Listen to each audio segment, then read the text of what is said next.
இந்த மெட்டீரியலுக்கான காஸ்ட் பத்தி பார்க்கலாங்க. இதுல பொது தமிழ் அல்லது ஜெனரல் இங்கிலீஷ்க்கான விலையை பாத்தீங்கன்னா 225ங்க. அடுத்ததா ஆப்டிடியூட் அண்ட் மென்டல் எபிலிட்டி பாத்தீங்கன்னா இங்கிலீஷ் மீடியத்துக்காக மட்டும் தான் இருக்குங்க.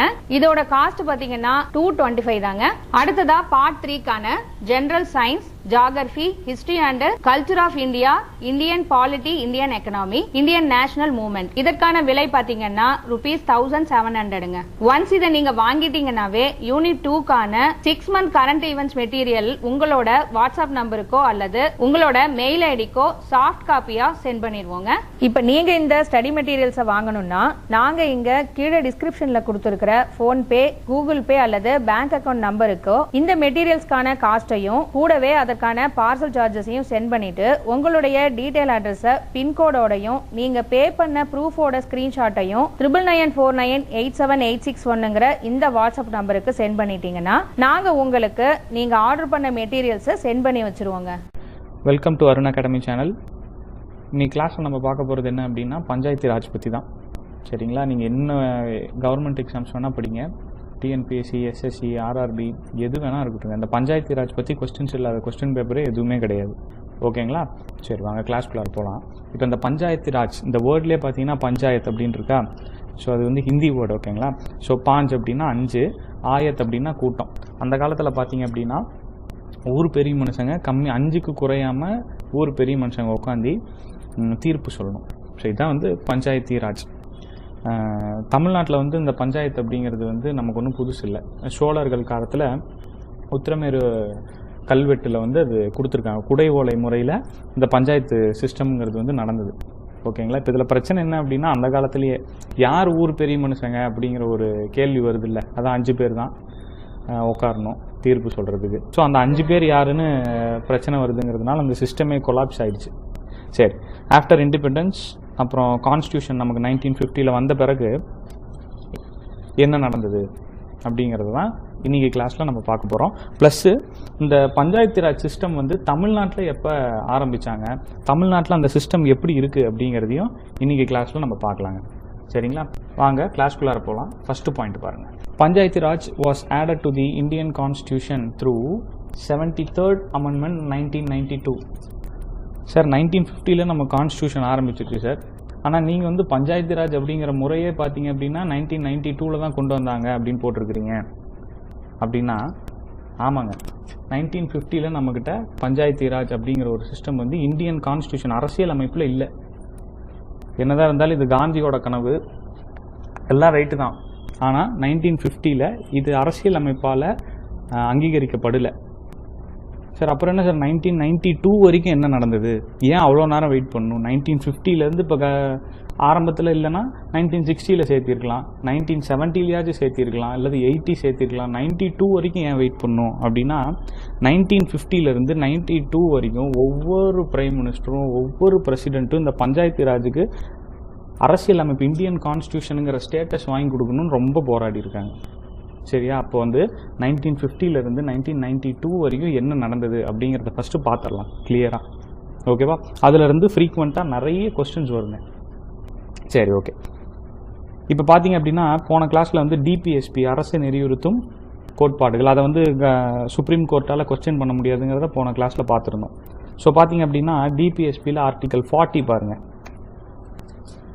எஸ், ஆர்டிகல் 40 காந்தியன் பிரின்சிபல்ஸில் பஞ்சாயத்து ராஜ் அப்படின்னு ஒன்று அமைக்கணும் அப்படின்னு சொல்லி இந்தியன் கான்ஸ்டியூஷனில் கொடுத்துருப்பாங்க. அது வெறுமனே இருந்ததே தவிர்த்து அதுக்கு ஒரு இந்தியன் கான்ஸ்டியூஷன் கொடுக்கவே இல்லை.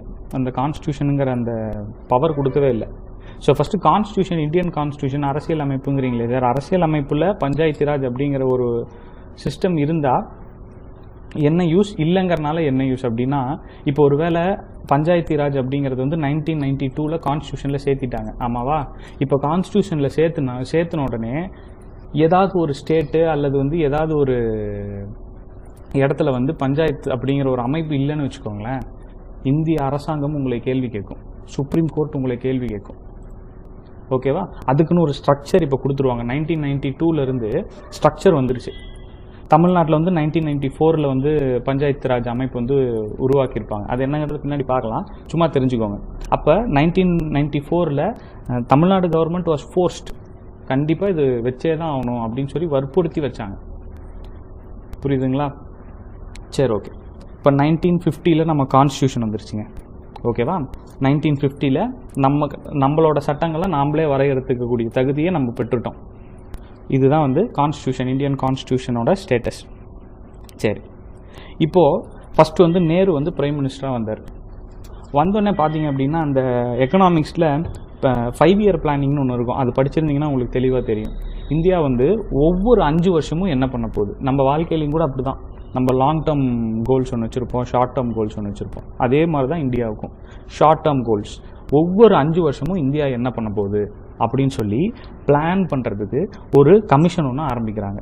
எப்போ அப்படின்னா 1950. அதுதான் பிளானிங் கமிஷன். ஓகேவா? Planning commission, PC.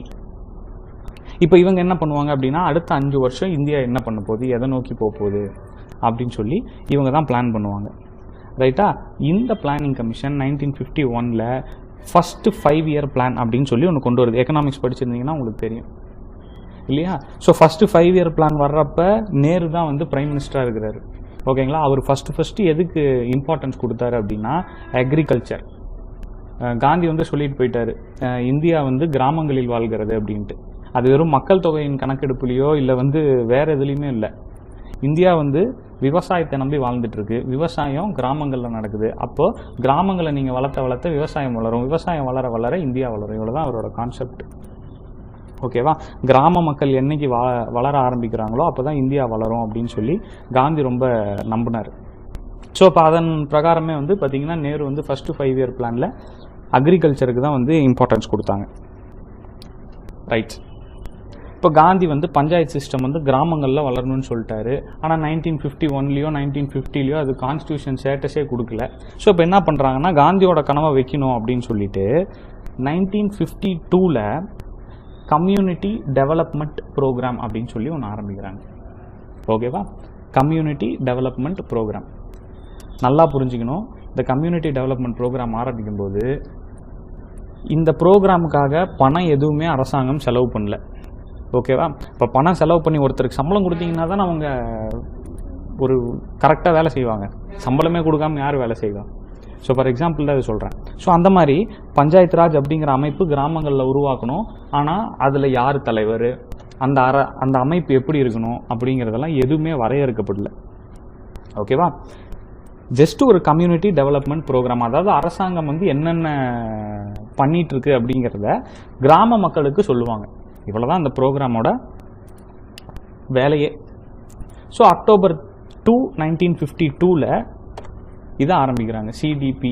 இது ஏன் நான் தமிழில் கொடுக்கல அப்படின்னா தமிழில் வர கொஸ்டின் பேப்பர்லேயே பார்த்தீங்கன்னா சிடிபின்னு தான் கொடுக்குறாங்க.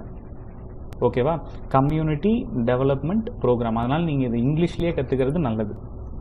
ஓகேவா? கம்யூனிட்டி டெவலப்மெண்ட் ப்ரோக்ராம் வந்து 1952 உருவாக்குறாங்க. இன் பைலட் பேசிஸ். பைலட் பேசிஸ் அப்படின்னா என்னன்னா, இப்போ இந்தியாவில் பார்த்தீங்க அப்படின்னா இன்றைக்கி 28 மாநிலம் இருக்குது, 8 ஒன்றிய பிரதேசம் இருக்குது இல்லையா? ஸோ எல்லாத்துக்குமே நீங்கள் வந்து இருக்கிற எல்லா இடத்துக்குமே, இந்தியாங்கிறது ஒரு பெரிய நாடு, எல்லா இடத்துலையுமே நீங்கள் இந்த ஆட்களை போட்டு வேலையை ஆரம்பிக்க முடியாது. ஸோ அப்போ என்ன பண்ணாங்க அப்படின்னா ஒரு சில இடத்த மட்டும் சூஸ் பண்ணாங்க. ஓகேவா? ரொம்ப சில இடங்களை மட்டும் சூஸ் பண்ணி ஃபஸ்ட்டு இதை வந்து இம்ப்ளிமெண்ட் பண்ணி பார்ப்போம். ஓகேவா? இப்போ பஞ்சாயத்து ராஜ் அப்படிங்கிற ஒரு அமைப்பு வந்து ஒரு சின்ன கிராமத்தை செலக்ட் பண்ணி ஃபஸ்ட்டு இதிலேருந்து ஆரம்பிப்போம். இங்கே ஒரு கூட்டத்தை அனுப்பிச்சி விடுவோம், வாலண்டியர்ஸை வச்சு அந்த ப்ரோக்ராம் கண்டக்ட் பண்ணாங்க. அது பார்த்தீங்க அப்படின்னா பெரிய சக்ஸஸ். இந்த மாதிரி எங்கள் கிராமத்துக்கு வைங்க, எங்கள் ஸ்டேட்டுக்கும் இந்த மாதிரி பஞ்சாயத்து வைங்க அப்படின்னு சொல்லி பெரிய சக்ஸஸ் ஆயிடுச்சு. ஸோ அப்போ என்ன பண்ணாங்க, நேரு கிட்ட இந்த விஷயம் போகுது. நேரு என்ன சொன்னார் அப்படின்னா இதை எக்ஸ்டெண்ட் பண்ணுங்கள், முன்ன பண்ணதை விட ஃபுல்லாக இந்தியா ஃபுல்லாக இதை பண்ணுங்கள், ஏன்னா இதான் சக்ஸஸ்ஃபுல் ஆகிடுச்சே. அப்போது 1953 நேஷ்னல் எக்ஸ்டென்ஷன் சர்வீஸ்னு ஒன்று வருது. ஓகேங்களா? இதுவும் October 2, 1953. சரி, ஏன் சார் October 2 வந்துட்டு இருக்கு அப்படின்னா இந்த பஞ்சாயத்து ராஜ் அப்படிங்கிற ஒரு இயக்கத்தோட கனவே பார்த்தீங்கன்னா காந்தியோட கனவு. இது காந்தி பிறந்த நாள் October 2. அதனால தான் பார்த்தீங்க அப்படின்னா பஞ்சாயத்து ராஜ் பற்றின விஷயங்கள்லாம் ஆரம்பிக்கிறது எப்பயுமே October 2 தான் ஆரம்பிப்பாங்க. ஓகேங்களா? ஸோ இப்போ பார்த்தீங்க அப்படின்னா நேஷ்னல் எக்ஸ்டென்ஷன் சர்வீஸ் இந்தியா ஃபுல்லாக இந்த பஞ்சாயத்து ராஜுங்கிறது வந்துருச்சு. ஆனால் நீங்கள் நல்லா புரிஞ்சுக்கணும், இதுக்கு ஒரு கான்ஸ்டிடியூஷன் ஸ்டேட்டஸ் கிடையாது. இந்தியா ஃபுல்லாக ஓப்பன் பண்ணிடலான்னு நேரு சொல்லிட்டாரு. ஆனால் யார் இதுக்கு எஃபர்ட் எடுத்து பண்ணுவா? ஏன்னா காசு இல்லை. இதுக்குன்னு காசு தனியாக ஒதுக்கல. 1953லலாம் பார்த்தீங்க அப்படின்னா இந்தியாவுக்கு ரொம்ப நிதி நெருக்கடி வேறு. ஏன்னா இப்போ இந்தியா பாகிஸ்தானாக பிரிஞ்சிருச்சு. பாகிஸ்தான் வந்து பணம் கேட்டுட்டு இருந்தது. காந்தியடிகள் வந்து கொடுக்கணும்னு சொல்லி அவர் இறந்துட்டார். இப்போ அந்த மாதிரி பாதி பணம் வந்து பாகிஸ்தானுக்கே போயிடுச்சு. இந்தியா கிட்ட வந்து கடும் நிதி நெருக்கடி. ரைட்டுங்களா? ஸோ இப்போது இந்த பஞ்சாயத்து ராஜ் சிஸ்டம் வந்து ஒவ்வொரு இந்தியா ஃபுல்லாக ஒவ்வொரு கிராமங்களுக்கும் ஆரம்பிச்சிடலாம் நேரு சொல்லிட்டாரு. ஆனால் இதுக்கு தான் கான்ஸ்டியூஷன் ஸ்டேட்டஸும் இல்லை, பணமும் இல்லை. சரி, ஒரு 4 வருஷம் இப்படியே போகுது. ஓகேங்களா? ஸோ இப்போ என்ன பண்ணுறாரு நேரு, கூப்பிட்டு பல்வந்த் ராய் மேத்தா அப்படிங்கிறவரை கூப்பிட்டு, இப்போ இதுக்கு வந்து ஒரு வரைமுறை வேணும். ஏன்னா கச்சாமுச்சான்னு இருக்குது, எதுவுமே ஒரு ஆர்கனைஸ்டாக இல்லை, கச்சாமுச்சான் இருக்குது. இதுக்கு ஒரு வரைமுறை வேணும். நீங்கள் இந்தியா ஃபுல்லாக போங்க, கிராமங்கள் ஃபுல்லாக போங்க, கிராம மக்கள் என்ன எதிர்பார்க்குறாங்கன்னு பாருங்கள் அப்படின்னு சொல்லி பல்வந்த் ராய் மேத்தா, பிஆர் மேத்தா அப்படிங்கிறவரை கூப்பிட்டு அவருக்கு கீழே ஒரு சிலர் அப்பாயிண்ட் பண்ணி ஒரு கமிட்டி உருவாக்குறாரு 1957. அதுக்கு பேர் தான் பல்வந்த் ராய் மேத்தா கமிட்டி. ஸோ இப்போ அவரோட வேலை என்ன? இவர் வந்து சிடிபி கம்யூனிட்டி டெவலப்மெண்ட் ப்ரோக்ராம்னு ஒன்று ஆரம்பித்தாங்கல்ல கிராமத்தில், அது எல்லாத்தையுமே போய் பார்க்கணும். ஓகேவா? அதுக்கப்புறம் இந்தியா ஃபுல்லாக நேஷ்னல் எக்ஸ்டென்ஷன் சர்வீஸ்னு ஒன்று ஆரம்பித்தாங்கல்ல. ஸோ அதெல்லாம் இப்போ எப்படி வேலை செஞ்சுக்கிட்டு இருக்கு, அதுக்கு என்னென்ன தேவைன்னு நீங்கள் போய் பார்த்துட்டு வாங்கன்னு சொல்லி தான் இவர் அமிச்சார். இதுதான் அதோட பர்பஸ். பாருங்கள், look into the functions of CDPNES. இது வந்து பார்த்தீங்க அப்படின்னா இந்த அப்ரிவேஷன்லாம் தெளிவாக பார்த்துக்கோங்க. சிடிபின்னு கொடுத்தா நீங்கள் கன்ஃபியூஸ் ஆகிடக்கூடாது. Community development programme. தமிழ்லேயே எல்லாத்தையும் எதிர்பார்க்க முடியாதுங்க. சரியா? இப்போ கோர்ட்டில் கேஸ் போட்டு எனக்கு தமிழில் புரியல அப்படின்னாலும் உங்களுக்கு மார்க்கெல்லாம் வராது. புரியுதா? இங்கிலீஷ்லேயும் நீங்கள் படித்து வச்சுக்கிறது தான் நல்லது. ரைட்டா? ஏன்னா போன சுப்ரீம் கோர்ட் கேஸிலோட தீர்ப்பெல்லாம் அதுதான், இன்னும் மார்க் வரல. ஓகேவா? அதனால் நீங்கள் இங்கிலீஷ்லேயும் தெரிஞ்சு வச்சுக்கோங்க. ரைட். இது என்ன பண்ணுது, 1957 இந்தியா ஃபுல்லாக சுற்றிட்டு கம்யூனிட்டி டெவலப்மெண்ட் ப்ரோக்ராமில் ஆட்கள்லாம் யார் யார் இருக்கா, அவங்களாம் ரெகுலராக வராங்களா அப்படிங்கிறதெல்லாம் பார்த்துட்டு ஒரு ஸ்ட்ரக்சர் கொடுக்குது. என்ன அப்படின்னா அதோட ரெக்கமெண்டேஷன் பாருங்களேன். பல்வந்த் ராய் மேத்தா வந்து நேருக்கிட்ட என்ன சொல்கிறாரு பாருங்கள். அவர் தான் ஃபஸ்ட்டு பஞ்சாயத்தி ராஜ் அப்படின்னு ஒன்று உருவாக்கணும், பஞ்சாயத்து ராஜ்னு ஒன்று உருவாக்கணும்னு சொல்கிறாரு. சரிப்பா, பஞ்சாயத்து ராஜ் உருவாக்கிடலாம். எப்படி? இப்போது ஃபார் எக்ஸாம்பிள் வச்சுக்கோங்களேன், தமிழ்நாடு எடுத்துக்கோங்க. தமிழ்நாட்டில் இப்போ பார்த்தீங்க அப்படின்னா 33க்கும் மேலே நமக்கு வந்து டிஸ்ட்ரிக்ட்ஸ் இருக்குது. 33 டிஸ்ட்ரிக்ட் இருக்குது. 33 டிஸ்ட்ரிக்ட்டுக்கு கீழே நிறைய கிராமங்கள் இருக்குது. ஆமாவா? எனக்கு டிஸ்ட்ரிக்ட்டுக்கும் ஒரு சில என்னோட கவர்மெண்ட்டோட ஃபங்க்ஷன்ஸை கொண்டு போய் நான் டிஸ்ட்ரிக்ட்டுக்கும் சேர்த்தணும், ப்ளஸ்ஸு கிராமங்களுக்கும் சேர்த்தணும். நல்லா புரிஞ்சுக்கிங்க. தமிழ்நாடு 33 டிஸ்ட்ரிக்ட் இருக்குது. 33 டிஸ்ட்ரிக்டில் கிராமங்கள் இருக்குது. ஆமாவா? எத்தனை கிராமங்கள் இருக்குது இன்றைக்கி? 10,000க்கும் மேற்பட்ட கிராமங்கள் இந்த தமிழ்நாட்டில் மட்டும் இருக்குது. ஸோ அப்போ அவர் என்ன பண்ணுறாரு அப்படின்னா, உங்களோட ப்ரோக்ராமையே 3 விதமாக பிரிச்சுருங்க அப்படிங்கிறாரு. எப்படி? தமிழ்நாடு ஒரு ஸ்டேட்டுன்னு எடுத்துங்க. ஃபார் எக்ஸாம்பிள் தமிழ்நாடுன்னு சொல்கிறேன். தமிழ்நாட்டில் ஜில்லா பரிஷத் அப்படின்னு உங்கள் இயக்கத்துக்கு நேம் வைங்க. அங்கே ஆளுங்களை போடுங்க. சென்ட்ரல் கவர்மெண்ட் என்னென்ன ஸ்கீம் வந்து கிராம மக்களுக்கு கொடுக்குதோ அது எல்லாத்தையும் வந்து சொல்லுங்கள். இது ஃபார் எக்ஸாம்பிள் சொல்கிறேன் பாருங்களேன். ஏன்னா இப்போ தமிழ்நாடு கவர்மெண்ட்டே நிறைய விவசாயிகளுக்கு ஸ்கீம்ஸ் கொடுக்குது. ஆனால் அது எல்லா விவசாயிகளுக்கிட்டையும் போய் சேர்றதில்ல. ட்ரிப் இரிகேஷன், சொட்டு நீர் பாசனம் ஆகட்டும். அதுக்கப்புறமேட்டு பார்த்தீங்க அப்படின்னா அந்த தக்காளியெல்லாம் நிறைய தக்காளியோட மேக்ஸிமம் டைம் பீரியடே பார்த்தீங்கன்னா 1 வீக் தான். அதுவும் நீங்கள் ஃப்ரிட்ஜில் வச்சா தான். இப்போ அதுக்கு என்ன பண்ணுறாங்க அப்படின்னா தக்காளியை ஜூஸ் ஆக்கி அதை பதுக்கிறதுக்கும் அரசாங்கமே வந்து கண்டெய்னர்ஸ் வச்சுருக்கு. ஆனால் இது இப்போ எத்தனை விவசாயிக்கிட்ட போய் இது சேருதுங்கிறது தெரியல. ஸோ இப்போ அந்த மாதிரி இப்போது இப்போ டிஸ்ட்ரிக்ட் ஒரு டிஸ்ட்ரிக்டில் ஜில்லா பரிஷத்தில் ஒரு அரசாங்க அதிகாரி யாராக போய் வச்சிங்கன்னா அவங்களுக்கு அது தெரியும். அவங்க எல்லா கிராம மக்கள்கிட்டையும் சொல்லுவாங்க இல்லையா? ஸோ இப்போ டிஸ்ட்ரிக்ட்டுக்கே இந்த நிலைமை. அப்புறம் டிஸ்ட்ரிக்ட் என்னன்னு பிரிச்சிட்டாங்கன்னா மண்டலாக பிரிச்சிட்டாங்க. ஓகேவா? இப்போ அந்த இடத்துல மண்டல் பஞ்சாயத்துனா வேறு ஒன்றுமே இல்லைங்க, ஊராட்சி, அவ்வளோதான். ஓகேவா? சரி, இப்போ அடுத்து பாருங்கள், வில்லேஜ் லெவல். வில்லேஜ் பஞ்சாயத்துன்னு வைங்க. அந்த இடத்துல உங்கள் ஆட்களை போடுங்க. அவங்க போய் கிராம மக்களை பார்த்து பேசி அவங்க வந்து ஒவ்வொரு ஸ்கீம்ஸாக சொல்லுவாங்க. இப்போ இதுதான் அரசாங்கம் உங்களுக்கு பண்ணியிருக்குன்னு சொல்லுவாங்க. ஏன்னா இந்தியாவில் பார்த்தீங்கன்னா 70% மக்கள் வந்து படிப்பறிவு இல்லாத மக்கள்.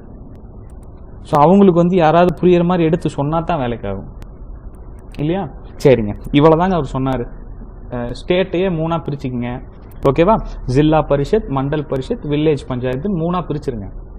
3ஆக பிரித்து ஆட்களை நியமிங்கன்னு சொன்னார். ஸோ அப்போ தான் இது கரெக்டாக ஒர்க் ஆகும்னு சொன்னார். ஸோ இப்போ இதுக்கு பேர் 3 டயர் சிஸ்டம், 3 அடுக்கு முறை. புரிஞ்சுக்கிட்டீங்களா? ஸோ இப்போ ஒரு ரெக்கமெண்டேஷன் கொடுத்துட்டாரு. நீங்கள் நல்லா புரிஞ்சுக்கணும். ஒரு ரெக்கமெண்டேஷன் கொடுத்த உடனே இதெல்லாம் அப்படியே செயல்படுத்தலாமா அப்படின்னா இல்லை, நிறைய ரெக்கமெண்டேஷன் ஏற்றுக்கவும் மாட்டாங்க. ஓகேவா? சரி, இப்போ இவர் கொடுத்த ரெக்கமெண்டேஷன் என்னாச்சு? 1958ல் 57ல் இவர் அப்பாயிண்ட் பண்ணுறாங்க. இந்தியா ஃபுல்லாக சுற்றிட்டு வராரு. ரெக்கமெண்டேஷனும் கொடுத்துட்டாரு 57லேயே. 58ல் நேஷ்னல் டெவலப்மெண்ட் கவுன்சில், தேசிய வளர்ச்சி குழு, ஓகேவா, என்ன பண்ணிடுச்சு? இவர் கொடுத்த எல்லா ரெக்கமெண்டேஷனையும் அக்செப்ட் பண்ணிடுச்சு. சரிப்பா, எல்லாத்தையுமே நம்ம வந்து கிராமங்களில் இம்ப்ளிமெண்ட் பண்ணிடலாம், போட்டுடலான்ட்டு. ஏன்னா காசு தான் இல்லையே, காசு இருந்தால் தான் இங்கே பிரச்சனை, காசு தான் தேவையில்லையே. ஸோ பரவாயில்ல போடுங்க அப்படின்னு சொல்லி எல்லா இடத்துலையும் போட்டாச்சு. ஸோ ஃபஸ்ட்டு இதை இம்ப்ளிமெண்ட் பண்ணது யாருன்னா 1951ல் பஞ்சாயத்து சிஸ்டம்னு சொல்லிட்டு ராஜஸ்தான் தான் பண்ணுச்சு. ஸோ நமக்கு ஆப்வியஸாக தெரியுது காந்தியோட கனவு. அப்போ எந்த தேதியில் ஆரம்பிச்சிருப்பாங்க? அக்டோபர் 2, 1959ல் ராஜஸ்தான் தாங்க ஃபஸ்ட்டு. ஓகேவா? ராஜஸ்தான் தான் ஃபஸ்ட்டு வந்து கிராமங்களில் இதை இம்ப்ளிமெண்ட் பண்ணுச்சு 3 டயர் சிஸ்டத்தை. அதுக்கடுத்து ஆந்திரா நவம்பர் 1, 1959. ஓகேவா? ஸோ இப்போ பார்த்தீங்க அப்படின்னா 1959லேருந்து 1977 வரைக்கும் என்ன நடந்ததுன்னு பார்க்கலாம். ஓகே, கிட்டத்தட்ட ஒரு 10 வருஷம் 20 வருஷம்னு வச்சுக்கோங்களேன். ஸோ நேரு தவறுறாரு 1964ல். ஓகேவா? அதுக்கடுத்தது 1962ல் சைனா கூட வார், 1965ல் பாகிஸ்தான் கூட வார், திருப்பி 1971ல் மறுபடியும் பாகிஸ்தானோட வார். அப்புறம் மான்சூன் ஃபெயில்யூர் வேறு. மான்சூன் ஃபெயிலியர்னால் ஒன்றும் இல்லை, மழை வரல, அவ்வளோதான். அதுக்கு பேர் தான் மான்சூன் ஃபெயிலியர். ஓகேவா? பாருங்கள். ஸோ இவ்வளோ பிரச்சனை இந்தியாவில். இப்போ அந்த கேப்பில் வந்து இவ்வளோ பிரச்சனை போயிட்டு இருக்கும்போது, அதாவது போர் நடந்துட்டு இருக்கு. ஸோ போர் நடந்துட்டு இருக்கும்போது கிராமத்தில் பஞ்சாயத்து முறை நடந்ததா நடக்கலையான்னு அவங்களுக்கு பார்க்கறதுக்கு கண்டிப்பாக டைம் இருக்காது, பார்க்கவும் இல்லை. ஸோ அது சரியாக வந்து ஒரு கரெக்டாகவே நடக்கவே கிடையாது. ரைட்டுங்களா? ஸோ 1950லேருந்து 1977 வரைக்கும் பார்த்தீங்க அப்படின்னா காங்கிரஸ் தான் ஆட்சியில் இருந்தது. ஓகேங்களா? 1950லேருந்து 1977 வரைக்குமே காங்கிரஸ் தான் ஆட்சியில் இருந்தது. சைனா கூட போர் பண்ணதாகட்டும், பாகிஸ்தான் கூட போர் பண்ணதாகட்டும், எல்லாமே பார்த்தீங்க அப்படின்னா காங்கிரஸ் கவர்மெண்ட்டில் தான். முறையாக ஜனதா பார்ட்டி 1977ல் பதவிக்கு வராங்க. ஓகே, அதாவது நான் காங்கிரஸ் பார்ட்டின்னு சொல்லுவாங்க. அதாவது காங்கிரஸ் அல்லாத ஒரு கட்சி, அது ஜனதா பார்ட்டி தான் வந்தது. மொரார்ஜி தேசாய் தான் பிரைம் மினிஸ்டராக வந்தார். ஓகேவா? ஸோ அப்போ அவர் போரெல்லாம் முடிஞ்சிருச்சு, இந்தியா ஒரு ஸ்ட்ரக்சரில் வந்து உட்காருது. ஸோ அப்போ அவர் என்ன பண்ணார்? இப்போ காந்தியோட கனவு வந்து பஞ்சாயத்து முறை அமைக்கிறது. ஸோ இப்போ நீங்கள் என்ன பண்ணுங்கள், பஞ்சாயத்து முறை இப்போ என்ன நிலமையில தான் இருக்குது, இத்தனை வருஷம் விட்டாச்சு, இப்போ என்ன நிலமையில தான் இருக்குதுன்னு அசோக் மேத்தான்னு ஒருத்தரை கூப்பிட்டு போய் பாருங்கள். அவர் பல்வந்த் ராய் மேத்தா வந்து 3 டயர் சிஸ்டம் கொடுத்தாரு. நீங்கள் போய் பார்த்துட்டு அதில் என்னென்ன பிரச்சனை, எப்படிலாம் அதை சரி பண்ணலான்னு பார்த்துட்டு வாங்க அப்படின்னாரு. நல்லா புரிஞ்சுங்க, காங்கிரஸ் பார்ட்டி தான் ரொம்ப இந்தியா ஃபுல்லாகவுமே பேர் வாங்கின பார்ட்டி. ஓகேவா? காங்கிரஸ் அல்லாத ஒரு பார்ட்டி வந்து 1977ல் மொரார்ஜி தேசாய் மூலிமா தான் வருது உள்ளார. ஓகேவா? ஏன்னா இப்போ இந்திரா காந்தி அம்மா அந்த டைம்லலாம் இருக்காங்க, அவங்கெல்லாம் ஒரு பெரிய பவர்ஃபுல்லான ஃபேஸு. ரைட்டுங்களா? மொரார்ஜி தேசாயால் ரொம்ப நாள்லாம் தாக்கு பிடிக்க முடியாதுன்னு அப்பயே சொன்னாங்க. 1977லேயே மொரார்ஜி தேசாய் வந்து ரொம்ப நாள்லாம் தாக்கு பிடிக்க முடியாது, அவர் பிரைம் மினிஸ்டர் பதவியிலேருந்து விலகி தான் ஆகணும்னு அப்பயே அவர் பதவி ஏற்கும்போதே பேசப்பட்டது. சரி, ரைட்டு. மொரார்ஜி தேசாய் வந்தார் 1977ல். அசோக் மேத்தான்னு ஒருத்தரை கூப்பிட்டு நீங்கள் போய் பார்த்துட்டு வாங்கன்னு சொன்னார். எப்போ? 1977.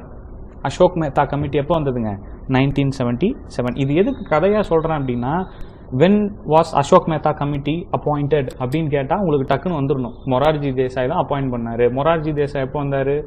1977ல். 1977ல் தான் ஃபஸ்ட்டு நான் காங்கிரஸ் பார்ட்டி இந்தியாவுக்கு வருது. ஸோ இப்போ இந்த கதையாக படிச்சிங்கன்னா உங்களுக்கு அது ஈஸியாக இருக்கும், அதனால தான் இத்தனை கதையும் சொல்கிறேன். ஓகேவா? அது மாதிரி சும்மா ஜஸ்ட் லைக் தட் கதை கேட்குறேன்னு நினச்சிக்காதீங்க. இது எல்லாமே கொஸ்டின் ஏரியா. ஓகேவா? இது எல்லாமே வந்த கொஸ்டின்ஸ் தான். சரி, இப்போ இவரோட பர்பஸ் என்ன, இவர் எதுக்காக அமைச்சாங்க? அவ்வளோதான். பல்வந்த் ராய் மேத்தா வந்து 3 டயர் சிஸ்டம் கொடுத்தாரு, அதை போய் பார்த்துட்டு வாங்கங்கிறது தான் இவரோட பர்பஸ். பாருங்கள், இதில் ஒரு கொஸ்டின் கேட்கலாம். Balwant Rai Mehta committee recommended for how many tier சிஸ்டம்னு கேட்கலாம். 2 டயரா 3 டயரா 2 அடுக்கா 3 அடுக்கா? ஸோ அதெல்லாம் கொஸ்டின்ஸ் வரலாம். ஓகே, அதனால் தெளிவாக பார்த்துங்க. ரைட், இப்போ இவர் போயிட்டு இந்தியா ஃபுல்லாக சுற்றிட்டு இவர் ஒரு ரெக்கமெண்டேஷன் கொடுக்குறாரு.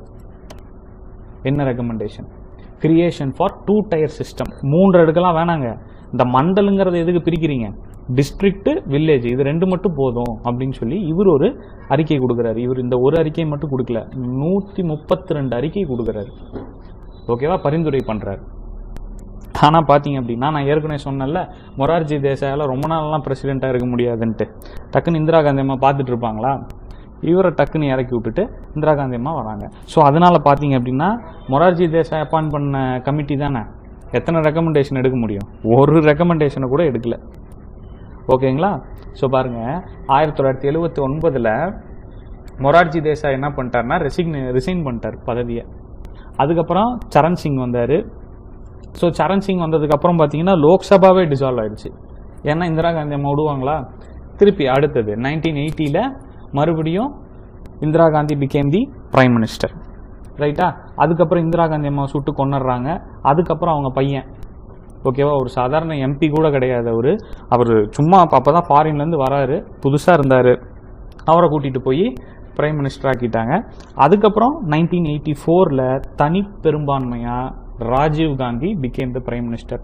இருக்கிறதுலே ஹையஸ்ட்டுங்க, இன்னைக்கு வரைக்கும் 400 சீட்டு ஜெயிச்சார். ஓகேவா, மோடி அவர்கள் கூட அவ்வளோ ஜெயிக்கல. இருக்கிறதுலே ஹையஸ்ட் சீட் இப்போ வரைக்குமே ராஜீவ் காந்தி தான். இப்போ ராஜீவ் காந்தி வராரு. இப்போ ராஜீவ் காந்தி வந்ததுக்கப்புறம் என்ன பண்ணுறாரு அப்படின்னா, காங்கிரஸ் பார்ட்டி கிராமங்கள்லேருந்து கொண்டு வரணும், அதுக்கு இந்த பஞ்சாயத்து முறை தான் கரெக்ட் அப்படின்னு சொல்லி அவர் பார்க்குறாரு. அதுக்கப்புறம் GVK ராவ் அப்படின்னு சொல்லி ஒருத்தரை அப்பாயிண்ட் பண்ணுறாங்க. GVK ராவ் என்ன சொல்கிறாரு, ஏங்க நீங்கள் பணத்தை கொடுக்காம எதுவுமே நடக்காது, இங்கே வளர்ச்சிங்கிறதே பணத்தை வச்சு தான் இருக்குது, பணமே கொடுக்காம நான் பஞ்சாயத்தை வளர்ச்சி பண்ணுறேன், கிராமத்தை வளர்ச்சி பண்ணுறேன்னா ஒன்றும் முடியாது, பணம் அப்படிங்கிறது இந்த பஞ்சாயத்து ராஜில் கொடுக்கணும், பணம் கொடுத்தாதான் கிராமங்கள் வளர்ச்சி அடையும் அப்படின்னு சொல்லி அவர் ரெக்கமெண்டேஷன் கொடுக்குறாரு. பாருங்க, GVK ராவ் அவர் என்ன சொல்றாரு, இன்ஃபியூசிங் அமௌண்ட் இன் பஞ்சாயத்து ராஜ். ஓகேவா, இப்போ இவர் சொல்லிட்டாரு. அடுத்தது சரி பணம் கொடுத்துடலாம், ஆனால் இப்போ இதுக்கு ஒரு ஸ்ட்ரக்சரே இல்லாமல் எப்படி பணம் கொடுக்கறது? இன்னும் கூட கொஞ்சம் கிளியராக வேணும்ல. ஸோ அப்போ என்ன சொல்கிறாங்க அப்படின்னா, LM சிங்வி அப்படின்னு சொல்லி ஒருத்தரை கூப்பிட்றாங்க. போயிட்டு நீங்கள் இந்தியா ஃபுல்லாக மறுபடியும் பாருங்கள், எந்தெந்த இடத்துலலாம் நம்ம பணம் கொடுக்கணும், இதுக்கு எந்தெந்த இடத்துலலாம் என்னென்ன பண்ணணும் அப்படின்னு சொல்லி கேட்குறாங்க. ஸோ LM சிங்வி என்ன சொல்கிறாரு அப்படின்னா, முதல்ல அவர் தான், நீங்கள் பணம் கொடுத்தீங்கன்னா கூட அது கரெக்டாக போய் சேருதா மக்களுக்கு, அல்லது அந்த செயல்பாடு கரெக்டாக நடக்குதான்னு தெரியாது, நீங்கள் இதுக்கு அரசியல் அமைப்பில் ஒரு அந்தஸ்து கொடுத்துருங்களேன், சுப்ரீம் கோர்ட்டே அவங்கள கேள்வி கேட்கும், ஸோ அப்போ அதுக்கு பயந்துட்டாச்சு கரெக்டாக செய்வாங்க அப்படின்னு சொல்லிட்டு LM சிங்வி தான் முதல்ல பஞ்சாயத்து ராஜுக்கு கான்ஸ்டிடியூஷனல் ஸ்டேட்டஸ் கொடுக்கணும்னு சொல்கிறார். இது ஒரு கொஸ்டினுங்க, Group 1 கொஸ்டின். ஓகேவா, which committee recommended for constitutional status? நீங்கள் புரிஞ்சுக்கிட்டீங்களா? இப்போ கான்ஸ்டிடியூஷனல் ஸ்டேட்டஸ் இல்லாமல் பஞ்சாயத்து எப்படி இயங்குச்சு, கான்ஸ்டிடியூஷனல் ஸ்டேட்டஸோட பஞ்சாயத்து எப்படி இயங்குதுன்னு. ஸோ கான்ஸ்டிடியூஷன் ஸ்டேட்டஸ் இல்லைன்னா யாருமே கேள்வி கேட்க முடியாது. அவங்க வேலைக்கு வந்தாங்களா வரலையா, மக்களுக்கு போய் சேர்ந்ததா சேரலையா, எதுவுமே கேள்வி கேட்க முடியாது. இப்போ ஒருவேளை நீங்கள் கான்ஸ்டிடியூஷன் ஸ்டேட்டஸ் கொடுத்துட்டீங்கன்னு வச்சுக்கோங்களேன், சுப்ரீம் கோர்ட்டே உங்களை கேள்வி கேட்கும், ஹைகோர்ட்டே உங்களை கேள்வி கேட்கும், பணம் கரெக்டாக போகுதா அப்படின்னா அதுக்கு ஒரு அமைப்பு வரும்.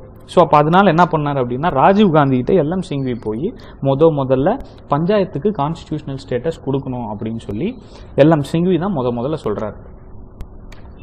பாருங்க, first committee to recommend for constitutional status.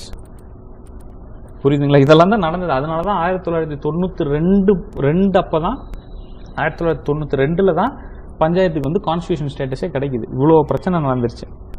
சரி, LM சிங்வி கொடுத்தாரு, டக்குன்னு கிடச்சிருச்சா? இப்போ ராஜீவ் காந்தி 40 சீட்டில் உட்காந்துருக்காரு.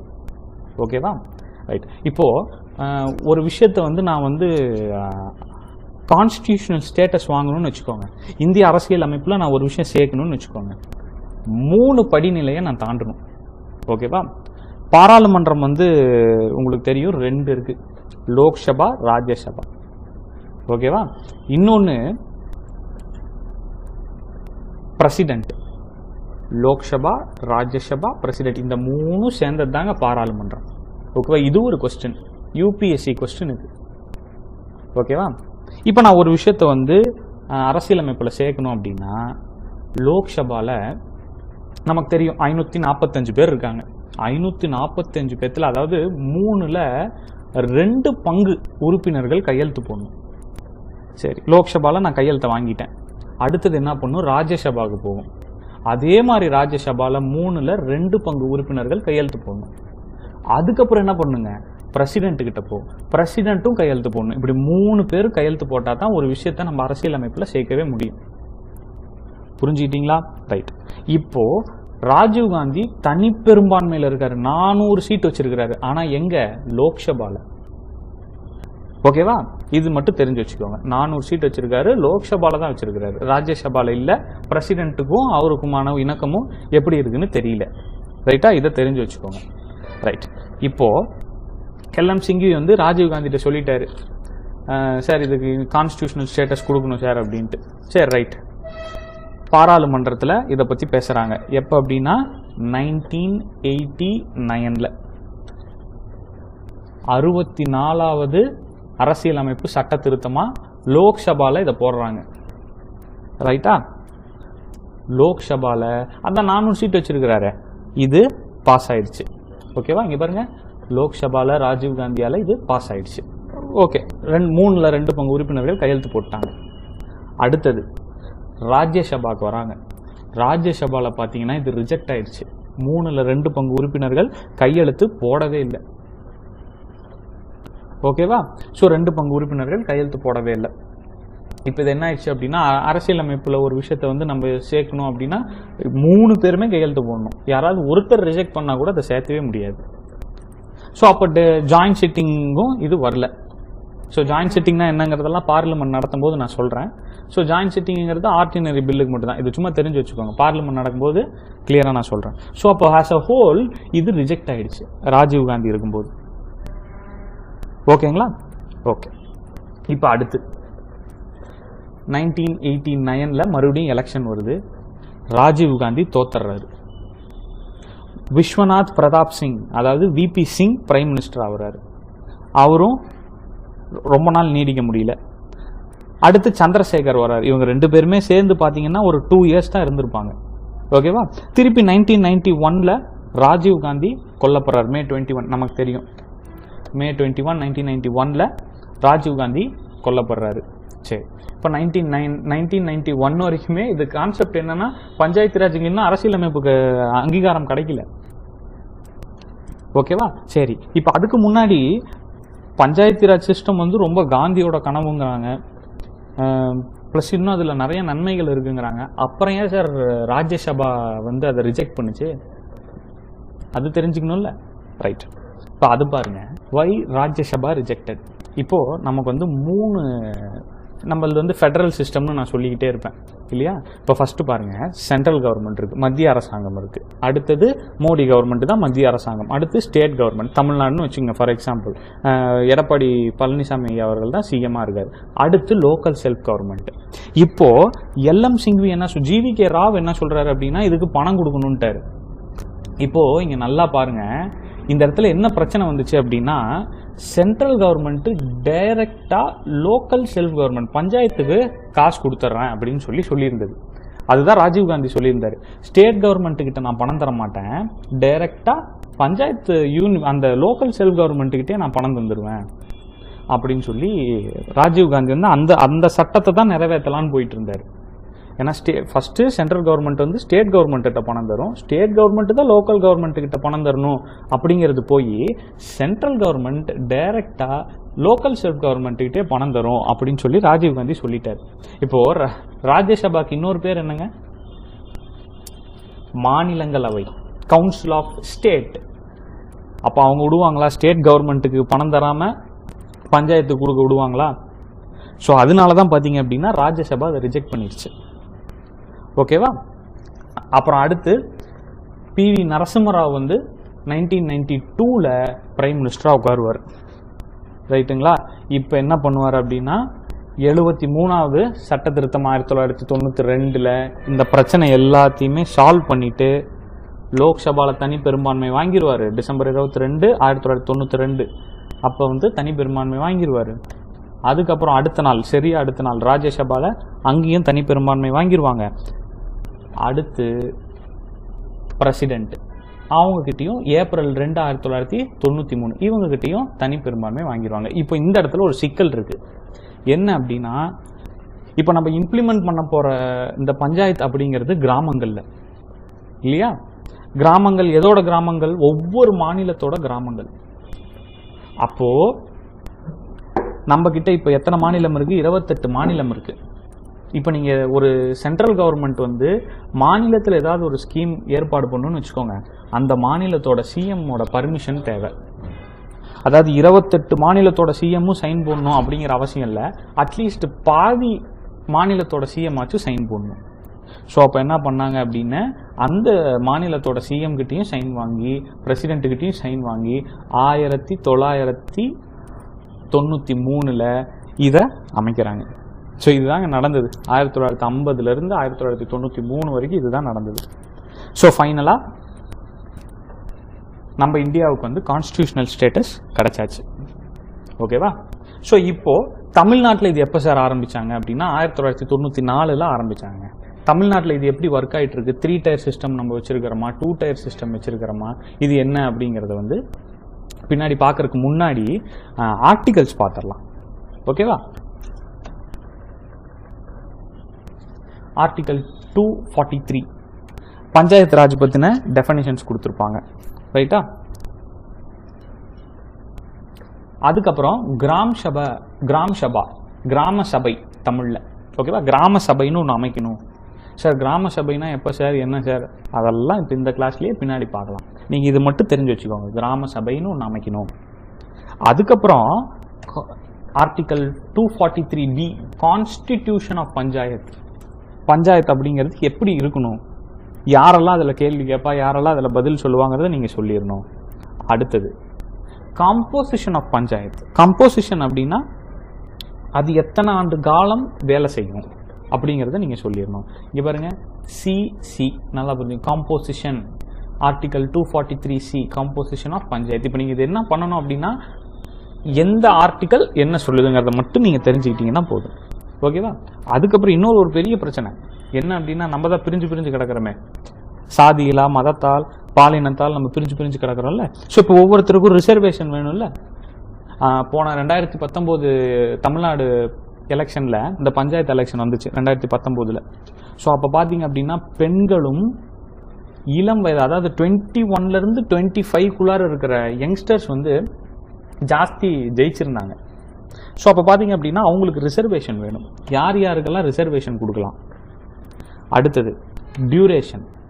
ஸோ எத்தனை ஆண்டு காலம் அவங்க இருப்பாங்க? அடுத்தது டிஸ்குவாலிஃபிகேஷன். ஸோ என்னெல்லாம் பண்ணுனா அவங்க வெளியே போகலாம், இது எல்லாமே என்னென்ன பண்ணால் வெளியே போகலாம், இவங்களோட ரிசர்வேஷன் என்ன அப்படிங்கிறதெல்லாம் நான் பின்னாடி சொல்கிறேன். கிராம சபைனா என்ன, கிராம சபையில் எப்பப்பெல்லாம் அந்த கிராம சபை கூடும் அப்படிங்கிறதெல்லாம் பின்னாடி சொல்கிறேன். நீங்கள் சும்மா அந்த ஆர்டிக்கல் ப்ளஸ் இந்த இதை மட்டும் பார்த்து வச்சுக்கோங்க. ஓகேவா? அவங்களோட பவர்ஸ் என்ன, ரெஸ்பான்சிபிலிட்டி என்ன. அடுத்த ஆர்டிகல் 243H வந்து fund, powers to impose fund. நீங்கள் பார்த்தீங்கன்னா இப்போ கோயில் கட்டுறேன், ரோடு போடுறேன், டேக்ஸ் கட்டணும், பணம் கொடுங்கன்னு கேட்பாங்க. நீங்கள் கிராமங்களில் இருந்தீங்கனாலும் சரி, இல்லை வந்து சிட்டிலே இருந்தீங்கனாலும் சரி கேட்பாங்க. ஸோ அந்த டேக்ஸ் இம்போஸ் பண்ணுற அதிகாரம். அடுத்தது finance commission to review financial position. இது ரொம்ப ரொம்ப ரொம்ப முக்கியங்க. இதுக்கு பாருங்கள், ஃபினான்ஸ் கமிஷன் இருக்குது. ஜஸ்ட் லைக் தட்னு மத்திய அரசாங்கத்திலிருந்து பணம் வாங்கிட்டு நம்ம எதுவுமே பண்ணாமலாம் இருந்துட முடியாது. அவங்க கேட்பாங்க என்ன பண்ணீங்க, கிராமங்கள் எப்படி வளர்ந்துருக்கு. சும்மாலாம் நம்ம வந்து அரசாங்கத்தை குறை சொல்லிட முடியாதுங்க. இன்றைக்கி வந்து சிட்டிலேயே ரொம்ப பின்தங்கிய இடங்களில் பார்த்தீங்க அப்படின்னா, வர்க்க ரீதியில் பின்தங்கிய எத்தனையோ ஒரு கிராமங்களில் டாய்லெட்ஸ் இல்லை. ஆனால் பார்த்தீங்க அப்படின்னா இந்த பஞ்சாயத்து ராஜ்ங்கிற முறையில் பஞ்சாயத்து ராஜ் அமைப்பு இருக்குது பார்த்தீங்களா, அதுக்கு கொடுக்கப்பட்ட ஃபண்ட்ஸில் தான் டாய்லெட்ஸ் கட்டியிருக்காங்க. இதுக்கு முன்னாடி பார்த்தீங்க அப்படின்னா, இப்போ ஊருக்கு ட்ராவல் பண்ணிங்கன்னா தெரியும், ஒவ்வொரு டோல்கேட்லேயுமே டாய்லெட்ஸ் இருக்குது. இது அதுக்கு முன்னாடி இல்லை. ஒவ்வொரு டோல்கேட்ஸ்லேயுமே டாய்லெட் இருக்குது. ஒவ்வொரு கிராமங்கள்லையுமே டாய்லெட் இருக்குது. இன்னைக்கு வரைக்குமே என் சிட்டின்னு சொல்லக்கூடிய பல இடங்களில் டாய்லெட் வசதி இல்லாத பல இடங்கள் இன்னைக்கு இந்தியாவில் இருக்குது. ஓகேங்களா சார்? டாய்லெட்லாம் ஒரு பிரச்சனையானா கண்டிப்பாக டாய்லெட் தான் பிரச்சனை. ஓகேங்களா? ஸோ இப்போ அது அரசியல், அது அப்புறம் பேசுவோம். இப்போதைக்கு நீங்கள் இந்த ஆர்டிக்கல் மட்டும் தெளிவாக பார்த்துக்கோங்க. அதுக்கப்புறம் எலெக்ஷன், அவங்களை எப்படி தேர்வு செய்கிறாங்க. ஒன்றும் கிடையாது, நம்மளே ஓட்டு போட்டிருப்போம். 2019 எலெக்ஷன் வந்துச்சு, கண்டிப்பாக ஓட்டு போட்டிருப்போம். ஆனால் பார்த்தீங்க அப்படின்னா யாருக்கு ஓட்டு போட்டோம், அவங்க பதவி என்ன அப்படிங்கிறது பெரும்பாலானவங்களுக்கு தெரியாது. இன்றைக்கி கிளாஸில் நான் அதை கிளியர் பண்ணி விட்டுறேன். ஓகேவா? ஆர்டிக்கல் மட்டும் பார்த்துங்க, தமிழ்நாடு எப்படி வளருதுங்கிறத நான் சொல்கிறேன். இப்போது இந்தியாவில் 28 ஸ்டேட்டாக பிரிச்சாச்சு இல்லையா? 28 ஸ்டேட்டில் இந்த ஸ்டேட்டை வந்து பார்த்தீங்க அப்படின்னா ரூரல் அர்பன், நகர்ப்புற உள்ளாட்சிகள், ஊரக உள்ளாட்சிகள் அப்படின்னு சொல்லி ரெண்டாக பிரிக்கிறோம். Rural self government, urban self government. So இப்போ இன்னைக்கு கிளாஸில் ரூரல் செல்ஃப் கவர்மெண்ட்டை பற்றி பார்த்துடலாம். அதுலேயும் குறிப்பாக தமிழ்நாடு எப்படி இருக்குது அப்படிங்கிறத பற்றி பார்த்துடலாம். ஓகேவா? தமிழ்நாட்டில் பார்த்தீங்க அப்படின்னா பல்வந்த் ராய் மேத்தா கமிட்டி சொன்னார் பார்த்தீங்களா, 3 tier சிஸ்டம், அதுதான் இப்போ ஃபாலோ ஆகிட்டு இருக்கு. பாருங்க, we have 3 tier system in Tamil Nadu. 3 அடுக்குமுறை. சார் 3 அடுக்குமுறைனா என்னென்ன சார்? பாருங்க, ஃபர்ஸ்ட் டிஸ்ட்ரிக்ட் பஞ்சாயத்து, மாவட்ட ஊராட்சி அப்படின்னு இருக்கா. அடுத்தது ஊராட்சி ஒன்றியம், அடுத்தது கிராம ஊராட்சி. ஓகேவா? So district panchayat, panchayat union, village panchayat, இப்படி 3 அடுக்கு வச்சாச்சு. இந்தியாவிலே பார்த்தீங்கன்னா 2 மாநிலங்களுக்கு மட்டும்தான், கோவா, சிக்கிம், இந்த 2 மாநிலங்களுக்கு மட்டும்தான் 2 அடுக்கு முறை, 2 tier சிஸ்டம். மற்ற எல்லாத்துக்குமே 3 tier சிஸ்டம் தான். ஓகேவா? இப்போ மாவட்ட லெவலில் டிஸ்ட்ரிக்ட் பஞ்சாயத்து அப்படின்னு வச்சுட்டாங்க. அடுத்தது கிராமங்களில் இருக்குது பார்த்தீங்களா, கிராமங்களில் வில்லேஜ் பஞ்சாயத்து அப்படின்னு வச்சுட்டாங்க. நான் ஏற்கனவே சொன்னல, பஞ்சாயத்துனாலே ஒன்றும் கிடையாது, ஊராட்சி தான். இப்போது இது 2த்துக்கும் இன்டர்மீடியேட். இப்போ இவங்க சொல்கிறத இவங்களுக்கு சொல்கிறது, டிஸ்ட்ரிக்டில் இருக்கிறவங்க சொல்கிறத வந்து கிராமங்களுக்கு வந்து கொண்டு வந்து சேர்த்துறது, கிராம மக்கள் சொல்கிறத மாவட்டங்களுக்கு கொண்டு போய் சேர்த்துறோட வேலை என்னென்னா பஞ்சாயத்து யூனியன், ஊராட்சி ஒன்றியம். ஓகேவா? நம்ம நிறைய கேள்விப்பட்டிருப்போம், ஊராட்சி ஒன்றியத்தோட தலைவர், ஊராட்சி ஒன்றிய செயலாளர். ஸோ என்ன ஊராட்சினா என்ன ஏதுன்னு நமக்கு எதுவும் தெரியாது. ஸோ இப்போ இன்றைக்கி கிளாஸில் அதை வந்து நம்ம வந்து கிளியர் பண்ணிடலாம். ஓகேவா? இப்போ ஃபஸ்ட்டு வில்லேஜ், கிராம ஊராட்சியில் என்னென்ன நடக்குதுன்னு பாருங்கள். இப்போது சார் எப்படி சார் கிராம ஊராட்சின்னு பிரிக்கிறாங்க? உங்கள் ஊரில் 500 பேர் இருந்துட்டீங்கன்னு வச்சுக்கோங்க. 500 பேருக்கு மேலே இருக்கலாம், ஆனால் கம்மியாக இருக்கக்கூடாது. 500 பேருக்கு மேலே இருந்துட்டீங்க அப்படின்னா உங்களுக்கு கிராமம் அப்படிங்கிற ஒரு தனி அங்கீகாரம் கொடுக்கப்பட்டோம். ஓகேவா?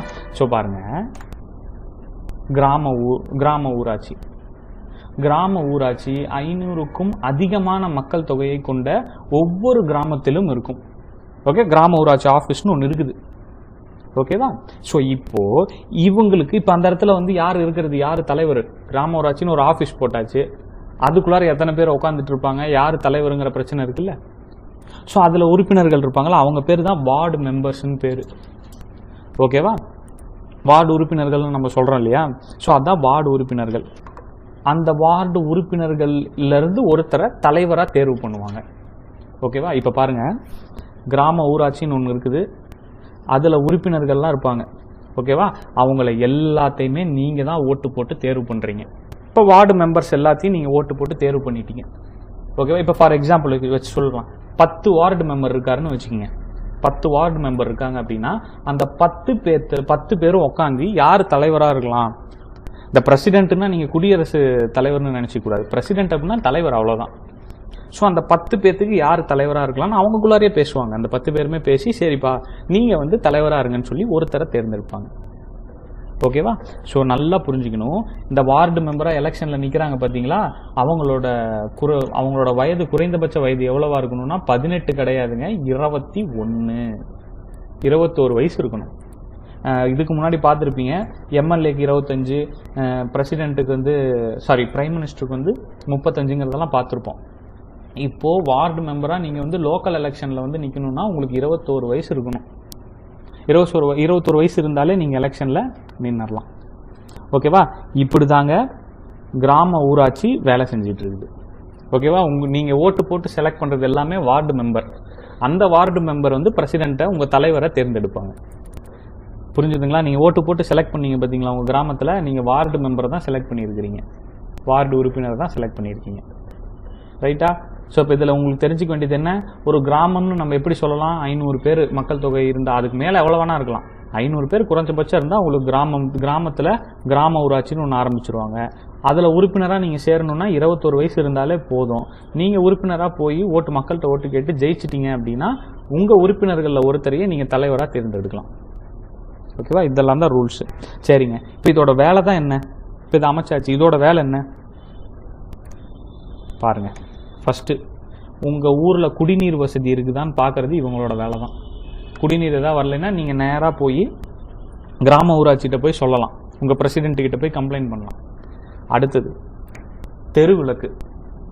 ஓகேவா? நம்ம பழைய காலத்துலாம் அந்த காலத்தில் தெரு விளக்கில் தான் படித்தேன். அந்த காலத்தில் எங்கள் வீட்டில் லைட்டே இல்லை அப்படின்னுலாம் நம்ம அப்பா தாத்தாலாம் டைலாக் அடிப்பாங்கல்ல. ஸோ ஆனால் இப்போ நமக்கு அந்த பிரச்சனைலாம் இல்லை. தெரு விளக்கு இல்லைன்னா நீங்கள் டைரெக்டாக போய் கிராம ஊராட்சிகிட்ட கம்ப்ளைண்ட் பண்ணலாம். அதுக்கப்புறம் உங்கள் ஒவ்வொரு ஏரியாவிலையும் சாக்கடை வசதி கண்டிப்பாக இருக்கணும். ரைட்டா? ஓகே. இப்போது இந்த கிராம ஊராட்சிக்கு ஒரு ஸ்பெஷலான ஒரு பவர் இருக்குங்க. என்ன பவர் இருக்குன்னா, நம்ம 3 அடுக்கு 3 டயர் சிஸ்டம் சொன்னால. ஃபஸ்ட்டு வந்து ஊராட்சி ஒன்றியம், அதுக்கப்புறம் கிராம ஊராட்சி, அதுக்கப்புறம் மாவட்ட ஒன்றியம். இந்த 3 இருக்குல்ல, இந்த 3த்தில் உங்ககிட்ட டேக்ஸ் கலெக்ட் பண்ணுறாங்கல்ல, ஏங்க வரி கொடுங்க, நாங்கள் இதை கட்டுறோம் அது கட்டுறோன்னு வரி கேட்பாங்க. கோயில் திருவிழாக்கெல்லாம் வரி கேட்பாங்க. அப்படின்னு கேட்கக்கூடிய உரிமை கிராம ஊராட்சிக்கு மட்டும்தான் இருக்குது. இது ஒரு இம்பார்ட்டண்ட்டான கொஸ்டின் ஏரியா. இந்த எக்ஸாம்ஸில் கொஸ்டின் இதில் கேட்கலாம், கண்டிப்பாக கேட்கறதுக்கு வாய்ப்பு ஜாஸ்தி இருக்குது. இம்பார்ட்டன்ட் பாயிண்ட் பாருங்கள். 3 அடுக்கு முறையில் கிராம ஊராட்சிக்கு மட்டுமே வரி விதிக்கும் அதிகாரம் உண்டு. மிச்ச 2த்துக்கும் வரி விதிக்கும் அதிகாரம் கிடையாது. மித்த 2 என்னது? மாவட்ட ஒன்றியம், ஊராட்சி ஒன்றியம்.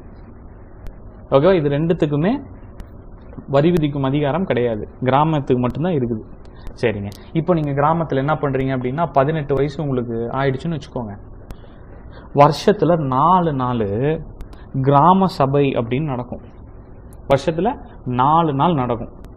உங்களுக்கு 18 வயசு இருந்தது அப்படின்னா நீங்கள் படிச்சிருக்கணும் அதெல்லாம் எதுவும் பிரச்சனையே கிடையாது. அந்த கிராம சபையில் நீங்கள் போய் உட்காரலாம். ஓகேவா? இப்போ பாருங்கள், பாயிண்ட்ஸ் பாருங்கள். கிராம சபை. சார், இப்போ இந்த 4 நாள் யார் சார் நடத்துவா? அதை தலைமை தாங்கி யார் நடத்துவா? ஏன்னா எப்பயுமே ஒரு கூட்டம் இருந்தால் ஒரு தலைவர் வேணும். சார், அந்த கூட்டத்தை யார் நடத்துவா அப்படின்னா, நீங்கள்லாம் செலக்ட் பண்ணீங்க பார்த்தீங்களா வார்டு மெம்பர், அந்த வார்டு மெம்பரெல்லாம் ஒரு பிரசிடெண்ட்டை தலைவராக செலக்ட் பண்ணாங்களா அவங்களுக்குள்ளாரியே, அந்த பிரசிடெண்ட்டு தான் இந்த கூட்டத்தை நடத்துவார். நீங்கள் போய் கேட்கணும் அந்த பிரசிடெண்ட்டுக்கிட்ட. 4 நாள் இருக்குது. அந்த 4 நாள் என்ன நாளுன்னு நான் சொல்கிறேன். அந்த 4 நாளில் உங்களுக்கு கிராம சபை உங்கள் கிராமத்தில் நடக்கலை அப்படின்னா நீங்கள் டைரெக்டாக அந்த பிரசிடெண்ட்டை போய் கேட்கணும், ஏன் எங்களுக்கு நீங்கள் நடத்தலை அப்படின்ட்டு. ஃபஸ்ட்டு பாருங்கள். எஸ், கிராமத்தில் வாழும் 18 வயதிற்கு உட்பட்டவர்கள் கிராம சபையில் கலந்து கொள்ளலாம். கண்டிப்பாக கலந்து கொள்ளணும். ஓகேவா? அடுத்த பாயிண்ட்டு, இதை யார் நடத்துவா? ஊராட்சியில் தலைவர் கிராம சபையை வழி நடத்துவார். ஓகேவா? பிரசிடென்ட்னா நீங்கள் குடியரசுத் தலைவர் நினச்சிக்கூடாது. ரைட்டா? தலைவரை தான் பிரசிடென்ட்னு சொல்லியிருக்கோம். ஊராட்சி ஒன்றியத்தோட பிரசிடென்ட் பாய்வர், கிராம ஊராட்சியோட பிரசிடென்ட் பாய்வர்னு நம்ம கேள்விப்பட்டிருக்கோம் இல்லையா? ஸோ அதுதான். ரைட். அடுத்தது மீட்டிங்ஸ். ஒரு வருஷத்தில் எத்தனை நாள்? இது ஒரு போன வருஷம் குரூப் 1 கொஸ்டினுங்க. ஓகேவா? என்னன்னு சொல்கிறேன் பாருங்கள். ஒரு வருஷத்தில் எத்தனை தடவை வரலாம்? 4 வாட்டி வரலாம். 4 வாட்டி கிராம சபை கூடணும். அது என்னென்ன வாட்டின்னு பாருங்கள். குடியரசு தினத்தப்ப ஜனவரி 26. அடுத்தது May 1 தொழிலாளர் தினம், உழைப்பாளர் தினம், எது வேணால் வச்சுக்கிங்க. அடுத்து August 15 இண்டிபெண்டன்ஸ் டே. அடுத்து October 2 காந்தி ஜெயந்தி, காந்தியோட கனவு இல்லை. அப்புறம் அவர் பர்த்டேல கூடலின்னா எப்படி? இந்த 4 நாள் நடக்குங்க. ஓகேவா? சார், இதோட நோக்கம் தான் என்ன? கிராம சபை கூடிருச்சா, இதோட நோக்கம் என்னன்னு பாருங்க. ரொம்ப தெளிவான, ரொம்ப டீப்பாக நீங்கள் பார்க்கணும். உங்களுக்கு என்ன அதிகாரம் இருக்குங்கிறது இதில் தெரியும். உங்கள் பிரசிடென்ட்டுக்கிட்ட மத்திய அரசாங்கம் கொடுத்த பணம் மாநில அரசாங்கத்துக்கு வந்துச்சு. மாநில அரசாங்கத்துக்கிட்ட இருந்து நீங்கள் பணம் வாங்கினீங்க, ப்ளஸ் எங்ககிட்ட இருந்து டேக்ஸ் வாங்கினீங்க. அந்த பணத்தை என்ன பண்ணீங்க? அந்த பணத்தை என்ன செலவு பண்ணீங்க? எவ்வளோ வந்தது, எவ்வளோ செலவு பண்ணீங்கன்னு நீங்கள் கேட்கலாம். அதுதான் கிராம சபையோட நோக்கம். அதுக்கு நீங்கள் பெருசாக படிச்சிருக்கணும்னோ நீங்கள் பெருசாக இது பண்ணுங்கிறதோ கிடையாது. 18 வயசு ஆயிடுச்சா நீங்கள் கிராம சபையில் போகலாம். ஓகேவா? பாருங்கள், நோக்கம் என்ன? வருவாய் எவ்வளோ, செலவு எவ்வளோ, இதை கேட்கலாம். இன்னும் முக்கியமானது, என்ன நலத்திட்டம் பண்ணீங்க எங்கள் ஊருக்கு, எங்கள் கிராமத்தில் என்ன நலத்திட்டம் பண்ணீங்கன்னு நீங்கள் கேட்கலாம். இதுக்கு பெருசாக உங்களுக்கு எஜுகேஷன் குவாலிஃபிகேஷன்லாம் தேவை கிடையாது. ஓகேவா? 18 வயசு இருந்தால் போதும். நீங்கள் பிரசிடென்ட்டையே கேள்வி கேட்கலாம். பிரசிடென்ட்னா உங்கள் தலைவரையே. ரைட். இப்போ இது கிராமங்களில் இப்படி வேலை செய்யுது. அடுத்தது பஞ்சாயத்து யூனியன். நீங்கள் இன்னும் கொஞ்சம் கிராமத்தை தாண்டி மேலே போனீங்கன்னா ஊராட்சி ஒன்றியத்துக்கு போகலாம். ஓகேவா? அதான் நிறைய இடத்துல பார்த்துருப்பீங்க இது ஊராட்சி ஒன்றியம் அப்படின்னு சொல்லிக்கலாம். ஓகேவா? சரி, இப்போ இந்த ஊராட்சி ஒன்றியம் என்னன்னா 2க்கும் மேற்பட்ட கிராமங்கள் இருக்குல்ல, பக்கத்து பக்கத்துலேயே இருக்கும், அதெல்லாம் ஒன்று சேர்ந்து ஒரு ஊராட்சி ஒன்றியம்னு சொல்லுவாங்க. ஓகேவா சார்? இப்போ இதில் இருக்கிற உறுப்பினர்களை நீங்கள் தான் சார் தேர்வு செய்கிறீங்க. நீங்கள் தான் தேர்வு செய்கிறீங்க. மொத்தம் 3 ஓட்டு போடுவீங்க. ஓகேவா? நீங்கள் தான் தேர்வு செய்கிறீங்க. சரி பாருங்கள், இது நோட்ஸ் பாருங்கள். பஞ்சாயத்து யூனியன் நான் சொன்னேன்ல, 2 அல்லது மேற்பட்ட கிராமங்களை கொண்டது ஊராட்சி ஒன்றியம். சரி, இதில் உறுப்பினர்களை directly elected by the people. நீங்கள் தான் ஓட்டு செய்கிறீங்க, அதன் ஓட்டு போடுறீங்க. அதன் உறுப்பினர்களை மக்கள் நேரடியாக தேர்வு செய்கின்றனர். சார் இப்போ தலைவரை அதே தான் நம்ம இதுக்கு முன்னாடி பார்த்தோம்ல, உறுப்பினர்களில் ஒருவரை தலைவராக அவர்களே தேர்ந்தெடுத்துக் கொள்வர். ஓகேவா? சார் இப்போ இவங்களோட வேலை என்ன? இவங்களோட வேலை பாருங்க, maintaining the village health centre. அதாவது பார்த்தீங்க அப்படின்னா போலியோ சொட்டு மருந்தாகட்டும், இப்போ கொரோனா வந்துச்சு, கொரோனாக்கு சில சொட்டு மருந்தெல்லாம் கொடுத்துட்டு இருந்தாங்க. கொரோனாக்கு இல்லை, எதிர்ப்பு சக்தி வளர்கிறதுக்கு சொட்டு மருந்தெல்லாம் கொடுத்துட்டு இருந்தாங்க. இதெல்லாம் இவங்களோட வேலை தான். கரெக்டாக வந்துச்சா, இது எல்லாருக்கும் போட்டாங்களா, இது போய் எல்லாருக்கும் மக்களுக்கெல்லாம் போய் சேர்ந்துச்சா? ஏன்னா இப்போ போலியோ மருந்தே வச்சுப்போமே, போலியோ சொட்டு மருந்து குழந்தைக்கு கொடுக்குறோம் அப்படின்னா இந்த தேதியில் இந்த டைமில் கொடுக்குறாங்கன்னு மக்களுக்கு தெரிஞ்சா தானே போவாங்க. புரியுதுங்களா? அப்போ அதை கொண்டு போய் சேர்த்துறது யாரோட வேலை? ஊராட்சி ஒன்றியத்தில் இருக்கக்கூடிய சேர்மனோட வேலை இது. ஊராட்சி ஒன்றியத்தில் இருக்கக்கூடிய உறுப்பினர்களோட வேலை இது. நீங்க தான் ஓட்டு போட்டு தேர்ந்தெடுத்துட்டு இருக்கிறோம். அது நமக்கு தெரியாம இருந்தது, இவ்வளவு நாளா தெரியாம இருந்திருக்குது. ஓகேவா? இன்னைக்கு இந்த வீடியோ பாக்குறவங்க கண்டிப்பா தெரிஞ்சுக்கோங்க. அப்பா தான் கேட்கணும், அம்மா தான் கேட்கணுங்கிறதெல்லாம் கிடையாது, நீங்க கேட்கலாம். ஓகேவா? ரைட். இப்படிதாங்க ஊராட்சி ஒன்றியம் செயல்பட்டு இருக்கு. இதுல மக்கள் தொகை வந்து குறைஞ்சபட்ச மக்கள் தொகை, அதிகபட்ச மக்கள் தொகை எல்லாம் கணக்கு கிடையாது. ரைட்டுங்களா? ரைட். 2-3 வில்லேஜ் சேர்ந்தது ஒரு ஊராட்சி ஒன்றியம்னு சொல்லுவாங்க. ஓகே, இப்போ அடுத்து மாவட்ட ரீதிக்கு வாங்க. மாவட்ட ஊராட்சிக்கு வாங்க. இதுல எப்படின்னா 50,000 பேருக்கு மேல இருந்தா ஒரு மாவட்ட ஊராட்சின்னு ஒன்று உருவாக்கலாம். இப்போ சேலம்லாம் பார்த்தீங்க அப்படின்னா மாவட்ட ஊராட்சி தான். ஓகேவா? சாரி, சேலம் வந்து கார்பரேஷனாகவே ஆக்கிட்டாங்க. ஃபார் எக்ஸாம்பிள் சொல்கிறேன், 50,000 பேருக்கும் மேலே இருந்தது அப்படின்னா நீங்கள் மாவட்ட ஊராட்சின்னு வச்சுக்கலாம். ஓகே, சரி, இதோட வார்டு மெம்பரு இவங்களையும் நீங்கள் ஓட்டு போட்டு தான் தேர்ந்தெடுக்கிறீங்க. இப்போ நீங்கள் ஓட்டு போடுறது எல்லாமே வார்டு மெம்பருக்கு. ஏன்னா இப்போ பார்த்தீங்கன்னா இந்த குரூப் 2, குரூப் 2A, குரூப் 4 இதில் எல்லாத்துலேயுமே தமிழ்நாடு ரிலேட்டடாக கொஸ்டின்ஸ் வர ஆரம்பிச்சிருச்சு. ஃபார் எக்ஸாம்பிள் கேட்குறாங்கன்னு வச்சுக்கோங்களேன், நீங்கள் வந்து யாரை லோக்கல் செல்ஃப் கவர்மெண்ட்டில் நீங்கள் யாரை ஓட்டு போட்டு தேர்ந்தெடுக்கிறீங்க அப்படின்ட்டு சேர்மன், பிரசிடென்ட், வார்டு மெம்பர்னு கொடுக்குறாங்கன்னு வச்சுக்கோங்க. நாம் என்ன பண்ணுவோம், நம்ம பிரசிடென்ட்டையும் சேர்மன் இவங்க 2 பேர்த்தில் யாரை நம்ம தேர்ந்தெடுக்கிறோன்னு கன்ஃபியூஸ் ஆகிடுவோம். ஸோ நம்ம டைரெக்டாக ஓட்டு போட்டு தேர்ந்தெடுக்கிறது வார்டு மெம்பரை தான். அதுக்கப்புறம் வார்டு மெம்பருங்க தான் என்னங்க பண்ணுவாங்க, தலைவரையும் பிரசிடென்ட்டையும் சேர்மன் 2மே தலைவர் தான். தலைவரை அவங்க தான் தேர்ந்தெடுப்பாங்க. ரைட்டுங்களா? சரி, இப்போ அடுத்து வார்டு மெம்பரை நம்ம தேர்ந்தெடுக்கிறோம். அடுத்து சேர்மனை வந்து வார்டு உறுப்பினர்கள் இருக்கக்கூடியவர்களே தேர்ந்தெடுத்துப்பாங்க. ஓகேவா? ரைட். இப்போ இவங்களோட வேலை என்ன? இப்போ நான் சொன்னேன், கிராம ஊராட்சியில் இருக்கிறவங்கலாம் டேக்ஸ் போடலாம்ப்பா, அவங்க ஒருத்தவங்க தான் டேக்ஸ் விதிக்க முடியும். ஸோ அப்போ அதுக்கும் மேலே போயிட்டா அவங்க வந்து ஹெல்த் சென்டர் இதெல்லாம் வச்சுருப்பாங்க அப்படின்ட்டு. இப்போ இவங்களோட வேலை என்ன? சேர்மனோட வேலை என்ன? மாவட்ட ஊராட்சியோட வேலை இவங்க தான் எங்கள் கிராமத்தில் இன்னென்ன வசதி வேணும்னு சொல்லி மாநில அரசாங்கத்துக்கும் மத்திய அரசாங்கத்துக்குமே அறிவுரை வழங்குறது தான் இவங்களோட வேலை. Advising the government about development schemes of village. கிராமத்தின் வளர்ப்பு திட்டங்கள் பற்றி அரசாங்கத்திற்கு அறிவுரை வழங்குவதே இவங்க தான். ஏன்னா கிராமத்தில் இருக்க மக்களோட குரல்லாம் பெருசாக கேட்காதுங்க. ரோடு இன்ன வரை பஸ் வசதியே இல்லாத கிராமங்கள் நிறைய இருக்குது. ஸோ அப்போ அவங்களுக்கு பஸ் வசதி வேணும் அப்படிங்கிறது என்ன பண்ணுவாங்க, கிராம ஊராட்சிகிட்ட சொல்லுவாங்க. அவங்க என்ன பண்ணுவாங்க, பஞ்சாயத்து இதுகிட்ட சொல்லுவாங்க. அவங்க என்ன பண்ணுவாங்க, இறுதியாக மாவட்ட ஊராட்சிகிட்ட வராங்க. இப்போ அவங்க மாவட்ட ஊராட்சி என்ன பண்ணுவாங்க, மாநில அரசாங்கத்துக்கிட்ட சொல்லுவாங்க. இப்படி தான் ஸ்டெப் பை ஸ்டெப்பாக தான் வரும். ஓகேவா? ஸோ அந்த வேலை யார் அப்படின்னா டிஸ்ட்ரிக்ட் பஞ்சாயத்தில் இருக்கக்கூடிய சேர்மனோட வேலை தான் இது. ஓகேங்களா? பாருங்கள், அப்போ இது எவ்வளோ பவர்ஃபுல். அப்போ இது எங்கேருந்து ஆரம்பிக்குது, கிராம சபையிலேருந்தே ஆரம்பிக்குது. நம்ம கிட்ட இருந்தே ஆரம்பிக்குது. நம்ம கிராமத்தில் இருக்கோம், நம்மளால எதுவும் பண்ண முடியாது அப்படிங்கிறதெல்லாம் எதுவுமே கிடையாது. இப்போ ரீசெண்டாக சூரரை போட்டுன்னு ஒரு படம் வந்துச்சு. அதில் அவங்க அப்பா லெட்டர் எழுதிக்கிட்டே இருப்பார். எதுக்கு? ட்ரெயின் எங்கள் ஊரில் நிற்கணுங்கிறதுக்கோசரம். ஸோ அப்போ அவர் யாருக்கு எழுதியிருப்பார்? எம்எல்ஏ கிட்ட, எம்பி கிட்டயா? இல்லை, அவங்க கிராம ஊராட்சிக்கிட்ட தான் எழுதியிருப்பார். சேர்மன் கிட்ட, அவங்க தலைவர்கிட்ட தான் எழுதியிருப்பார். அவரு தான் எல்லாத்தையும் கொண்டு போய் சேர்ப்பார். ஓகேவா? ஸோ இப்படி தான் பஞ்சாயத்து ராஜ் வந்து ஒர்க் ஆகிட்டு இருக்குங்க. ஓகேவா? ஸோ இப்போ பார்த்தீங்க அப்படின்னா இதுக்கு முன்னாடி ஆர்டிக்கல் பார்த்தோம்ல, கிராம சபைன்னு நான் பின்னாடி சொல்கிறேன் அப்படின்னு சொன்னேன் பார்த்தீங்களா. கிராம சபைன்னு ஒரே வார்த்தையில் ஆர்டிக்கல் இருக்கும். இப்போ நான் உங்களுக்கு தெரிஞ்சிருச்சா கிராம சபை எப்பப்பெல்லாம் வரணும், எத்தனை பேர் இருக்கணும் அப்படிங்கிறது முடிஞ்சிருச்சு. கான்ஸ்டிடியூஷன், ஸோ இப்போ வந்து கான்ஸ்டியூஷன் எத்தனை பேர் இருக்கிறாங்க கிராம சபையில். ஓகேவா? இதெல்லாம் தாங்க தமிழ்நாடு வந்து. இன்னொரு முக்கியமான விஷயம், கொஸ்டின்ஸ் வரலாம், தமிழ்நாட்டில் எப்போ பஞ்சாயத்து ராஜ் உருவாக்கப்பட்டது அப்படின்னா 1994 தாங்க.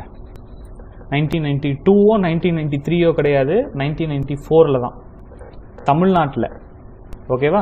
ஏன்னா பார்த்தீங்கன்னா இந்தியா ஃபுல்லாக நம்மக்கிட்ட இருக்கிற பெரிய பிரச்சனை இது. ஒரு அரசு சட்டம் போட்டுருச்சு அப்படின்னா அதை வந்து ஸ்டேட் வரைக்கும் வர்றதுக்கு கொஞ்சம் டைம் ஆகும். ஓகேவா? ஏன்னா 70% படிப்பறிவு இல்லாத மக்கள் வந்து நம்ம. ஸோ அதனால எல்லாமே மக்களை சென்றடைகிறதுக்கு கண்டிப்பாக லேட் தான் ஆகும். அது மாறிக்கிட்டே வரும். ஓகேவா? ஆனால் பார்த்தீங்க அப்படின்னா 1994 தான் பஞ்சாயத்து ராஜ் உருவாக்கப்பட்டது. இது ஒரு கொஸ்டின், குரூப் 1 கொஸ்டின். எப்போ வந்து தமிழ்நாட்டில் வந்து பஞ்சாயத்து ராஜ் உருவாக்கப்பட்டது, நம்ம பயலுக்கு வந்து 1992 அடிச்சுட்டு போயிடுவாங்க. ஸோ அது தப்பு. 1994 தான். நல்லா புரிஞ்சுங்க. இது ஏன் இந்த இதில் கொடுத்துருக்கேன், தமிழ்நாட்டில் எப்படி இந்த சிஸ்டம் இருக்குன்னு ஏன் கொடுத்துருக்கேன் அப்படின்னா, எந்த யூடியூப் சேனல்லையும் இது இல்லை, எந்த புக்லேயுமே பெருசாக இது இல்லை. ஓகேவா? ஸோ இதை ஏன் நம்ம கொடுத்துருக்கோம் அப்படின்னா, ஏன்னா குரூப் எக்ஸாம்ஸ், இந்த டிஎன்பிஎஸ்சி குரூப் எக்ஸாம்ஸ் வந்து தமிழ்நாடு ரிலேட்டடாக நிறைய கொஸ்டின்ஸ் வந்து இப்போ வச்சுக்கிட்டு இருக்காங்க. நம்ம மாடல் கொஸ்டின் பேப்பர்லேயே பார்த்துருப்போம். ஓகேவா? அசுரன் படம் எந்த நாவலை வச்சு எடுக்கப்பட்டதுங்கிறதே ஒரு கொஸ்டின், வெக்கை இல்லையா? ஸோ அப்போ பார்த்தீங்க அப்படின்னா அந்த மாதிரிலாம் கொஸ்டின்ஸ் கேட்டுட்ருக்காங்க தமிழ்நாடு ரிலேட்டடாக. ஸோ அப்போ இதெல்லாம் நீங்கள் தெரிஞ்சு வச்சுக்கணும். ஓகேவா? உங்களுக்கு ஒரு ஹோம்ஒர்க் கொடுக்குறேன். இப்போ வந்து எத்தனை ஊராட்சி ஒன்றியம் தமிழ்நாட்டில் இருக்குது, மாவட்ட ஊராட்சி எத்தனை இருக்குது, கிராம ஊராட்சிகள் எத்தனை இருக்குது அப்படிங்கிறத நீங்கள் யூடியூப்பில் அல்லது வந்து கூகுள் பண்ணி பார்த்தீங்கனாலே எல்லாமே வந்துடும். ஓகேவா? ஸோ பண்ணி பார்த்துட்டு உங்களோட ஆன்சர்ஸை வந்து கமெண்ட்டில் சொல்லுங்கள். ஸோ நெக்ஸ்ட் கிளாஸில் முனிசிபாலிட்டி பார்க்கலாம். சேலம்லாம் வந்து கார்பரேஷன் ஆயிடுச்சு, சென்னை, சேலம் அதெல்லாம். ஸோ நம்ம சேலம் வந்து எப்படி இருக்குது அப்படிங்கிறது எல்லாத்தையுமே முனிசிபாலிட்டியை நெக்ஸ்ட் கிளாஸில் பார்க்கலாம். ஸோ இன்னைக்கு கிளாஸ் உங்களுக்கு பிடிச்சிருந்தது அப்படின்னா ஒரு லைக் பட்டன் போடுங்க, சப்ஸ்கிரைப் பண்ணி வச்சுக்கோங்க. தேங்க்யூ ஃபார் வாட்சிங் அருண் அகாடமி சேனல். இது வரைக்கும் நாங்க சொன்ன தகவல்கள் உங்களுக்கு ரொம்பவே பயனுள்ளதா இருக்குன்னு நினைச்சீங்கன்னா லைக் பண்ணுங்க. உங்க நண்பர்களுக்கும் பயனுள்ளதா இருக்கும்னு நினைச்சீங்கன்னா ஷேர் பண்ணுங்க. மேற்கொண்டு இதனுடைய கருத்துக்களை கீழே கமெண்ட்ல பதிவு பண்ணுங்க. மறக்காம அருண் அகாடமி சேனலுக்கு சப்ஸ்கிரைப் பண்ணுங்க. தேங்க்யூ.